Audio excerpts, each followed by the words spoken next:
कोणी उचलं की संजय राऊत असे, संजय राऊत तसे, तो उचलतो तो पिल्लू आपला, तो राण्याचा पिल्लू, तोही म्हणतो संजय राऊत असा, संजय राऊत तसे. अरे संजय राऊत साहेब, उद्धवजी ठाकरे साहेब, हे लोक आपल्या पक्षाची भूमिका मांडतात. आज उद्धवजी ठाकरे साहेब एकटे लढा देत आहेत. आज देशातले पंतप्रधान आले इथं या महाराष्ट्रात तरी उद्धवजीवर टीका करतात. या राज्यातला चिल्लर नेत्यापासून राज्याचा नेता उद्धवजीवर बोलतात.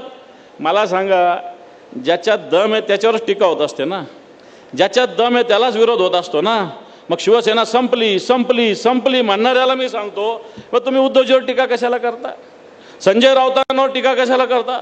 संजय राऊत कोणी उचलं की संजय राऊत असे, संजय राऊत तसे, तो उचलतो तो पिल्लू आपला, तो राण्याचा पिल्लू, तोही म्हणतो संजय राऊत असा, संजय राऊत तसे. अरे संजय राऊत साहेब, उद्धवजी ठाकरे साहेब, हे लोक आपल्या पक्षाची भूमिका मांडतात आणि भूमिका यांना टोचते, बोचते. कसं लागतं, कसं लागतं? राऊत साहेब सकाळी बोलल्यावर कसं दिवसभर यांना बोचतं, मग कसं चालतं सगळं? आणि म्हणून ज्याच्यात दम आहे त्याला विरोध होत असतो, ज्याच्यात ताकद आहे त्याच्यावर टीका होत असते. आणि म्हणून शिवसैनिकाला मी सांगेल की आपल्याला विरोध होऊ द्या, आपल्यावर टीका होऊ द्या, काय फरक पडत नाही त्याने. मग ही विरोध आणि ही टीका याच्यातूनच जर आपण सक्षमपणे स्वाभिमानाने या पायावर उभं राहिलो ना, तर येणाऱ्या काळामध्ये या महाराष्ट्रात आपल्याला कोणी थांबवू शकणार नाही. हा नाशिक असेल, शिवसेनेचा सातत्यानं बालेकिल्ला राहिला आहे.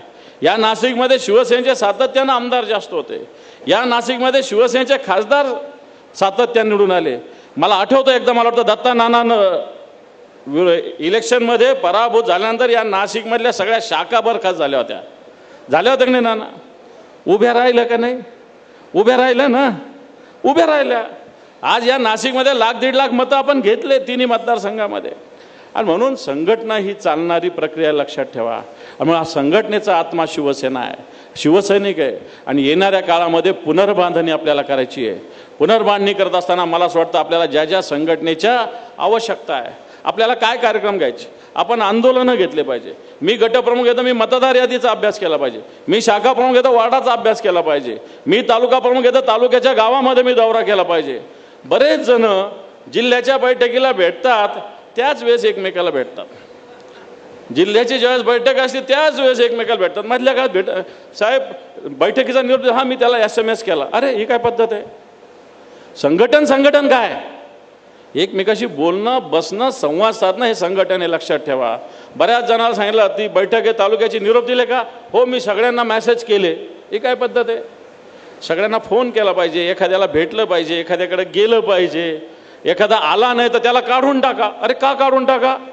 त्याच्या घरी जाऊन बघितलं कधी तो आजारी आहे का, त्याची काय अडचण आहे का, त्याचं काही कामधंद्याची अडचण आहे का, त्याचं काही शेतीचं नुकसान झालं का, त्याची काही नोकरी गेली का, काहीतरी जाऊन बघितलं पाहिजे ना, लगेच त्याला काढून टाका. मोठं संघटन असं चालत नाही.